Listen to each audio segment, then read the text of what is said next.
Today I want to look at one of the subcomponents called blocking objects.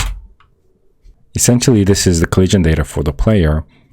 And if I look down, I don't like putting these simple functions inside a dictionary of the character controller. We're just getting the count on the dictionary. And for something this simple and this specific, let me create a separate class inside this particular subcomponent. Let me go into the data folder. Okay, first I want to put these things away inside a folder. I'll create a folder called datasets. Put these things in there first.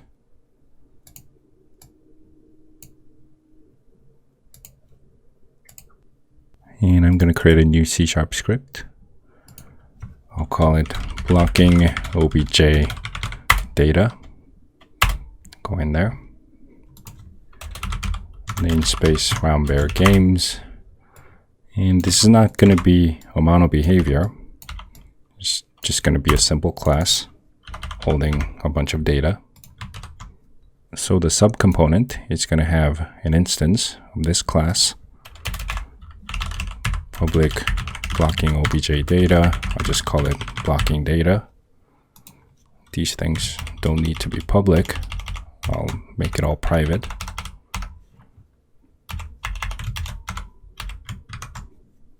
So instead of doing these things, I can just create simple integers. We're counting how many objects are in the front blocking dictionary. So front blocking dictionary count. We're also counting the up blocking objects. So up blocking dictionary count. These things will be public, so we can access them from the outside. Back in the subcomponent, let's initialize this. Blocking data, we get a new instance. Blocking obj data. And the count will be 0 when we begin. And down in the fixed update, after checking the blocking objects and putting them in the dictionary, let's also put the count inside the data. Front blocking objects dictionary. And the up blocking objects dictionary. Count. For now, let me just put a reference inside the subcomponent processor. So Control T, subcomponent processor. This is going to have the blocking obj data, blocking data. So when we initialize, okay, we look at the reference in the subcomponent processor. Blocking data is blocking data. So from the outside, whenever we want to get to this data, we just go through the reference. And instead of doing this, let me just get rid of these enums.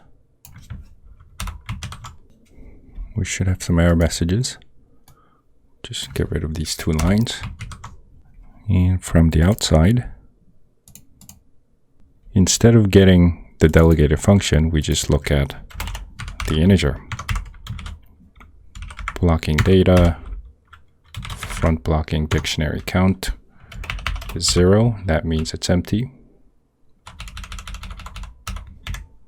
This is a little too long, so let me press Control T, go into character state. And let me just create a getter here. Public blocking obj data, blocking data, get. We get it from the subcomponent processor. And I can also shorten this with a weird looking operator that looks like an arrow, which is the same thing as creating the getter. For more details, check out the documentation. It's either a lambda or just a shorter version of an expression. So now that we have a little shortcut, let's use it. Blocking data. Okay, we're doing the same thing. And with the other errors, okay, up blocking count.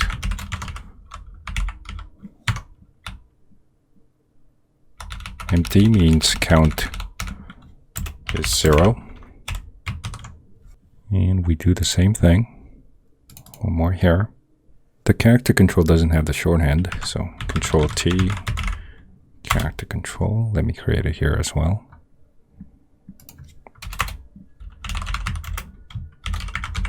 Blocking object data, blocking data.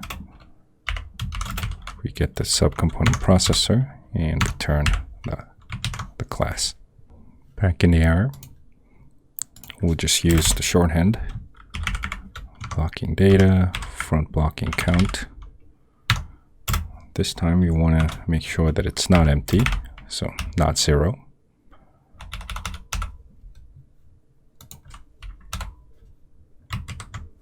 It also looks like we're not using these anymore, so just delete it. We should see some red marks. Fix that too.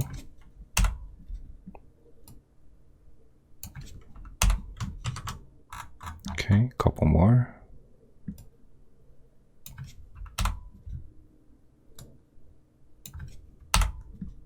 Okay, make sure everything is saved.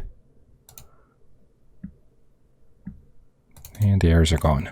Now we should be able to see the data in the subcomponent processor, or not. This should be serializable.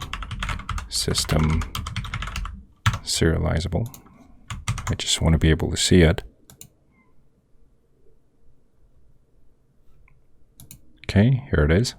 If I play, everything should be the same. So I'm going to go to the wall. Okay, we see the numbers going up.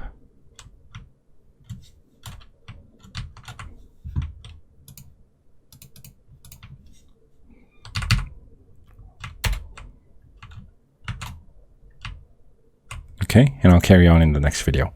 Let me know if you have any questions, and thanks for watching.